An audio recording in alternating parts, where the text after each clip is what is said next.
Have a look at these keywords. In pairs, you should be trying to explain what the different keywords are. If you're working from home, try and write a definition for each of these keywords.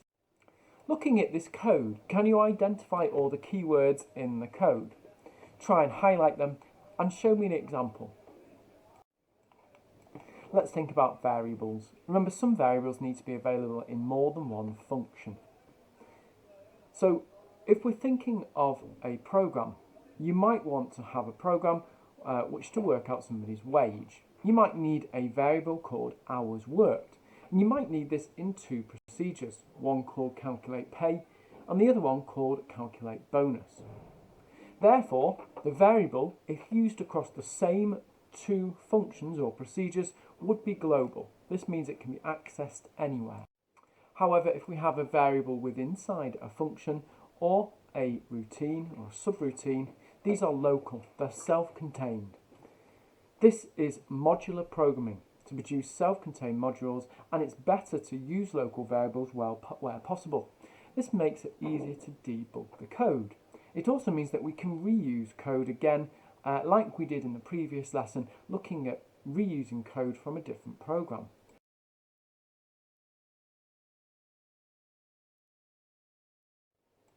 There are three main questions that we need to answer by the end of today's lesson. Number one, what is recursion? Number two, how is recursion different to iteration? And number three, how does recursion work? I've given you two questions here. What would the output be and why? How is that happening? Please pause the video and then try and answer the question. So what's actually happening here is that we run this function, because it's returning a value, remember, called countdown. We pass to it the number 10. When we start the function, we check in our selection statement, our if statement. If number is 0, which is not true, so we go to our else. It prints the number, in this case 10, and then it's going to actually call the same function again with 10 minus 1, which is 9.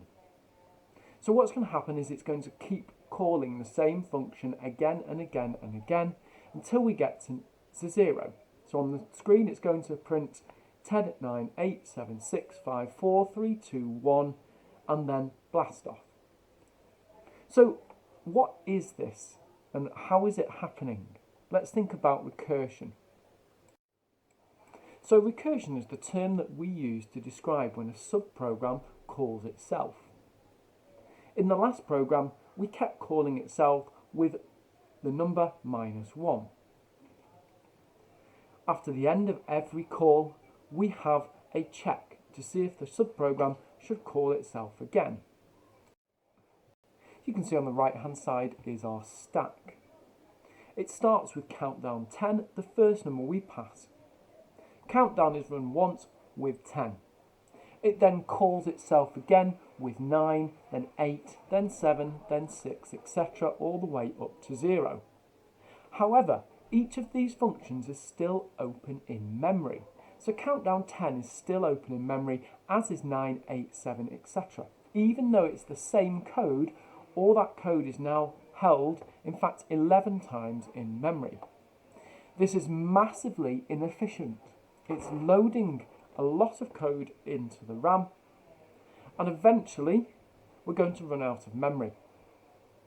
However, in this program, once we get to 0, our terminating clause is met. We print blast off and we start rewinding with shut and remove countdown 1, 2, 3, 4, 5 until the memory is clear.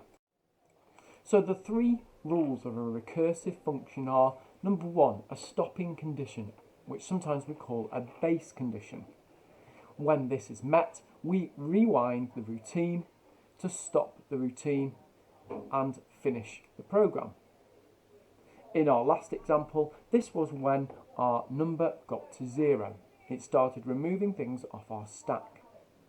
Clause number 2, the routine must call itself for input values other than the stopping condition. So it must keep calling itself, not just for the stopping condition. And then finally 3, there must be a finite number of calls. This can't carry on going on forever. The stopping condition must be met after a certain number of calls, so it shouldn't be unlimited. Otherwise, we'll end up with something called a stack overflow.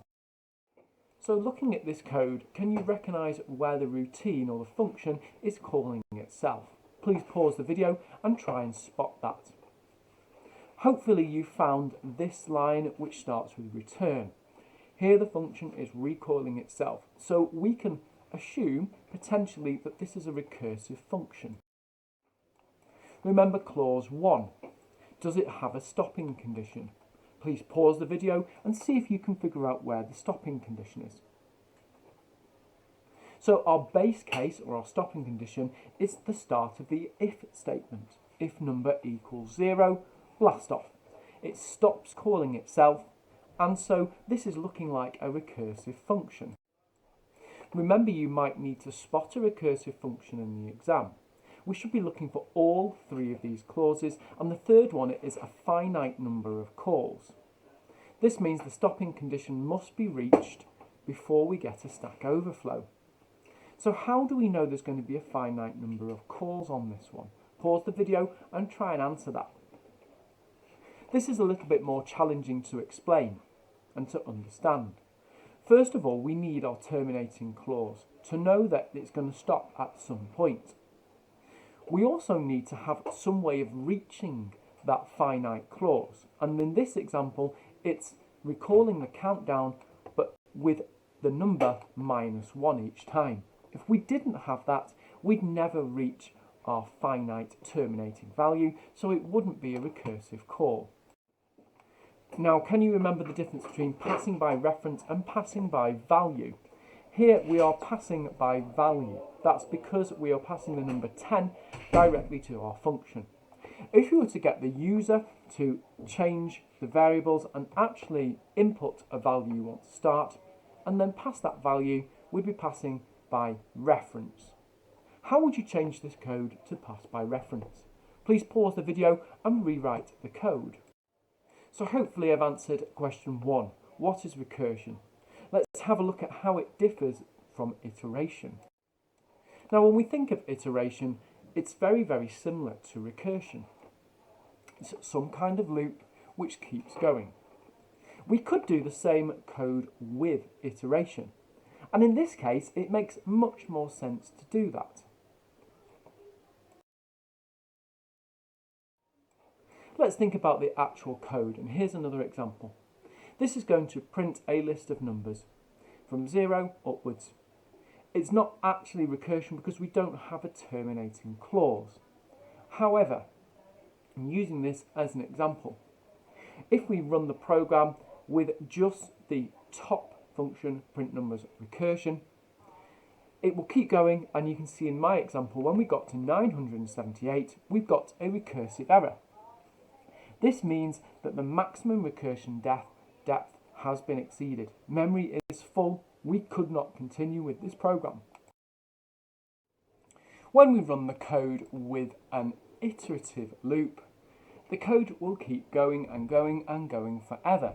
This is because it's only taking one block up in memory. Let's think about RAM for a few minutes. In our code, when we're running the iterative version of this code, we've basically got 2 blocks of code that we're running. We start by calling the main function, and that is stored in our memory. We also store the code for our numbers, print numbers iteration function. It's actually a procedure because it's not returning a value, remember. These are both allocated space in our RAM. We've also got a few variables which will change values during our running of the code. Those are num, number and I. So each of those will be allocated a space in our RAM. As we run this program, we only need one variable for I, one for num and one for number. Let's look at the recursive version in RAM. So in our recursive function, it's going to operate initially in the same way. We need to store our main function in our RAM. That's the blue box on your screens. That's going to call our recursive function, print numbers recursion. and that code is stored in memory, along with the variables which are exactly the same as the iterative version, I, number and num. However, on the third line of our recursive procedure, where it says print underscore numbers underscore recursion and then brackets numbers plus 1, it's calling that procedure again. So it's calling the procedure from the procedure. Now that means that it loads another version of the procedure into RAM. So we've got a second version there with the same variables, because that procedure has its own version of the variables. Even though they're called the same, they're in a different memory location. And those three variables belong to that piece of code. Now we keep calling this value, if you remember, so every time we call it, not only are we loading the code in, but we're loading those variables in again. We're loading number because that's been passed to it. So this is going to become larger and larger and larger, and eventually causes our issue because RAM will become full. We've got two more examples here now. Back to our countdown number. On the left is the iterative version, on the right is the recursive version. And you've just seen the example of counting up. But remember, in this code here, we've actually got our terminating clause, which we didn't have in the last one. So remember that in this instance, iteration will be better. That's because recursion is not efficient on memory, and the processor has to remain where it is and remember where it is in the process. It has to remember all the values of the variables. So it needs an independent copy of each of these. So in this example, we know that iteration will be better. We've touched on how recursion works, but let's briefly go through it again. Now, when we're thinking of memory, we usually think of memory going in a line, but actually that's not the case. We actually think of them in stack frames. Now, if you look at this, that usually means they're on top of each other. So we access the first one, which is at the top of the stack frame. So if we can imagine this as a long line with number 10 at the top, that's the last one that we've created. So we always access the code and the functions from the top of the stack. So it's like adding plates on top of each other. You'd always take the top plate off first, you wouldn't take the bottom plate, and we put the last function call on top. This recursive process is high memory intensive. Remember, our RAM could get full quickly and causes our stack overflow, as we've seen in an error before. So let's try making a recursive algorithm. We're going to make a recursive algorithm for factorials. So, for example, a factorial is arrived by multiplying every integer from the number down to 1. Let's say factorial 6. We represent factorial with an exclamation mark after it. We would figure this out by saying 6 times 5 times 4 times 3 times 2 times 1, and that would give us 720. I want you to try and create this so that the user can input a number and it creates its factorial using a recursive function in Trinket.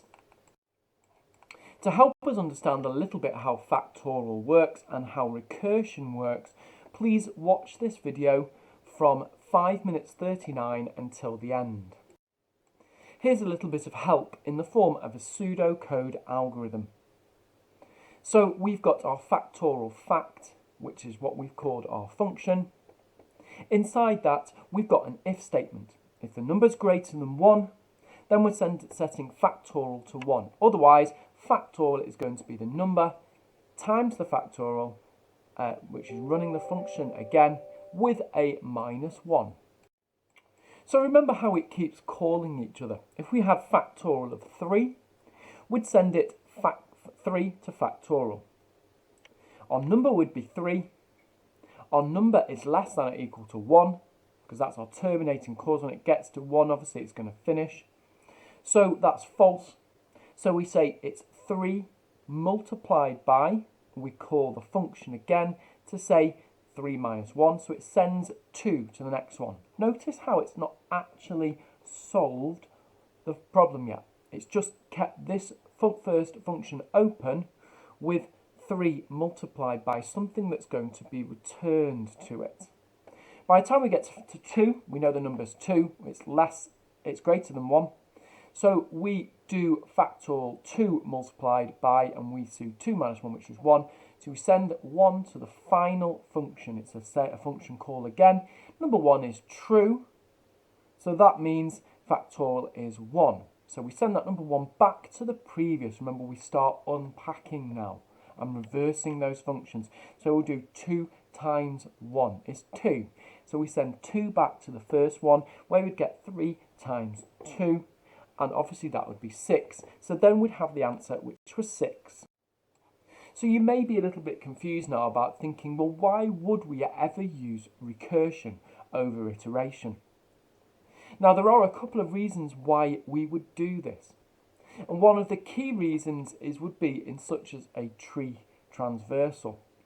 We'll learn about these later on in the course. This would be, for instance, you've got a tree diagram like the one you've got on the screen here.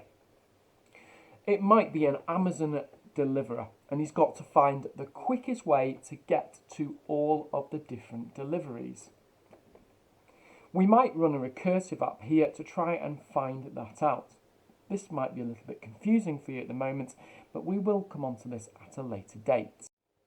Before next lesson, I want you to watch this YouTube video from 7 minutes 19 to the end of the video. Please make sure you make some notes.